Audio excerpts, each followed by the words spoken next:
শুভ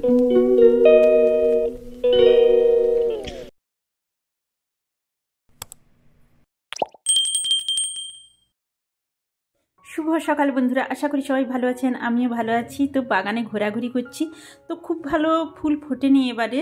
তো যতটুকু হয়েছে আপনাদের দেখাচ্ছি। প্রতিদিন তো একটু একটু করে ফুটছে ফুল, তো অল্পই ফুটেছে, সেভাবে ফুলগুলো ভালো গাছ হয়নি। তো যতটুকু পেরেছি যত্ন সেভাবেও নেওয়া হয়নি।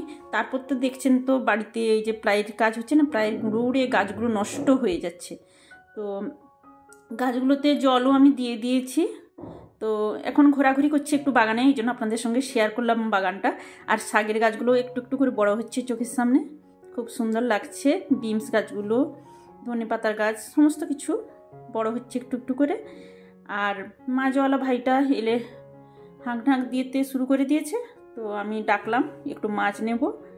তো কি মাছ নেই দেখি, আছে তো কাতলা, রুই, তো কোনটা নেই দেখি।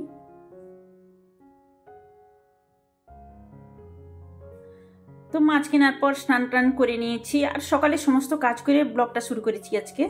তো এখন একটু ক্রিম মেখে নিচ্ছি, তারপর চুল টুল আঁচড়ে যাবো পুজো দিতে। চুলটা আঁচড়ে নিয়ে এবার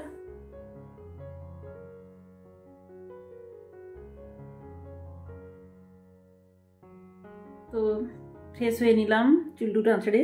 এখন চলুন যাই ঠাকুর ঘরে পুজোটা দিয়ে আসি।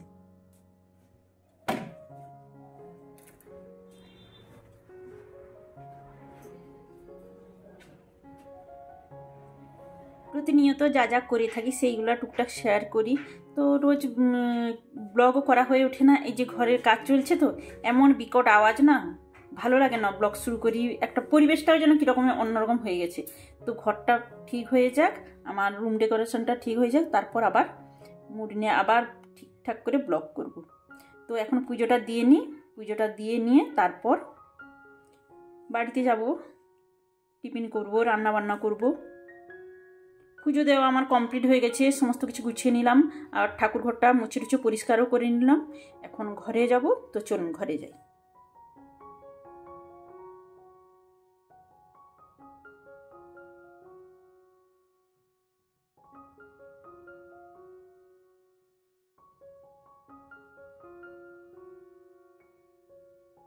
তো এখন টিফিন করব, আজকে টিফিন করব।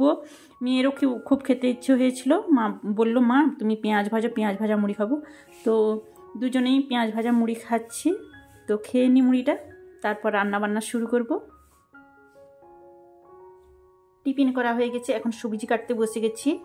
এই যে বাঁধাকপি কাটছি, আজকে বাঁধাকপি রান্না করব। তো দেখতে থাকুন, আশা করি ভালো লাগবে। বাড়ির বউদের প্রতিদিন সেই একই রকম নিয়ম, সকালে উঠে সমস্ত বাসি কাজ শেষ করা, তারপর সবার টিফিন রেডি করা, তারপর স্নান করা, পুজো করা, রান্না বান্না। এই কাটাকুটি হয়ে গেছে, এখানে মাছ ধুয়ে রেখে দিয়েছি। আর বাঁধাকপি চচ্চড়ি করবো, এই যে বাঁধাকপি কেটেছি, আলু কেটেছি বাঁধাকপিতে দেওয়ার জন্য, এখানে ফুলকপি আলু কেটেছি, মাছ দিয়ে ঝোল করব।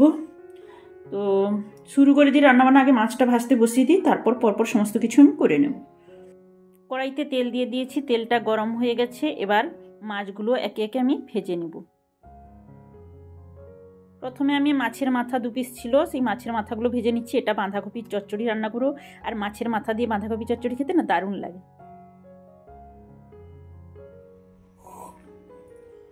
রান্না চাপিয়ে চলে আসলাম, একটু চা করে খেয়ে নিচ্ছি, প্রচুর ঠান্ডা পড়েছে জানেন তো।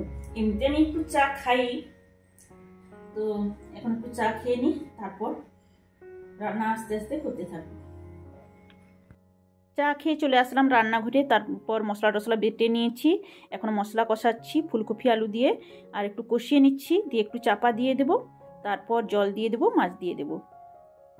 এই যে চাপা দিয়ে দিলাম, আর ওদিকে হাঁড়িতে ভাতও ফুটছে, ভাতের হাঁড়ি বসিয়ে দিয়েছি। এই যে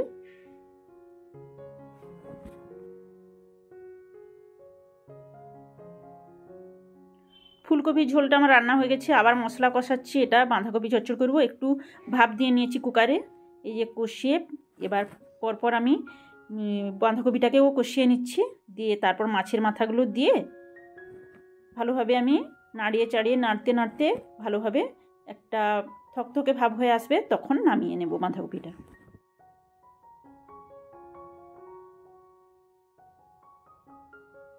এদিকে আর একটা কড়াইতে পেঁয়াজ দিয়ে উচ্ছে ভেজে নিলাম। আর সেভাবে ব্লগটা করা হয়নি বিকেলে। এখন রাতের ডিনার রান্না করছি। তো ডিনারের আজকে মেনু হচ্ছে কাবলি ছোলা, তো চানা মশলা করব। তো চানা মশলাটা আমার রান্না হয়ে গেছে, এই যে দেখুন। আর এদিকে পরোটা ভেজে নিচ্ছি, আর হাজব্যান্ড নিয়ে আসবে মিষ্টি। এই দিয়ে আজকে আমাদের ডিনার। আজকের ব্লগটা এখানেই শেষ করছি। সবাই সুস্থ থাকুন, ভালো থাকুন, গুড নাইট।